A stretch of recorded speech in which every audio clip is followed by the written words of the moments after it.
தயவு செஞ்சு அப்படிலாம் சொல்லாத. அந்த பரிவட்ட மரியாதையை கூட நான் உனக்கு விட்டு தந்துடுறேன். நீ இப்படிலாம் பேசாதண்ணா. ஏய், நீ என்னடி என் புருஷனுக்கு பிச்சை போடுறது? அவருக்கு அந்த மரியாதை தானா கிடைக்கும். நீ ஒன்னும் அவருக்கு பிச்சை போடாத. சிந்தாமணி, வார்த்தை அளந்து பேசு. அவளை கடத்தினதும் இல்லாம அவளை ரொம்ப தரக்குறைவா நடத்துறியா? ராசாத்தியை கடத்திட்டு வந்து அவளை கொன்னுட்டா ஊர் மரியாதை உங்களுக்கு கிடைக்கும் தானே இப்படி செஞ்சீங்க? ஆமா, இப்ப என்ன அதுக்கு? ச்சே, நீ எல்லாம் ஒரு பொம்பளையா? ஏன் பார்த்தா எப்படி தெரியுது? அண்ணி, நீங்க ரொம்ப பேசுறீங்க.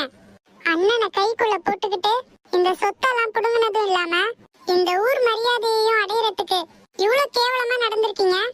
ஏய், என்னடி ரொம்ப ஓவரா பேசுற? நானும் போனா போதுன்னு பார்த்தா ரொம்ப பேசுற. உன்ன ஏய், விடுடி கைய, விடுன்னு சொல்றேன்ல. இந்த கை உங்கிற வேலையெல்லாம் என் கிட்ட காட்டாதீங்க. ஏ ராசாத்தி,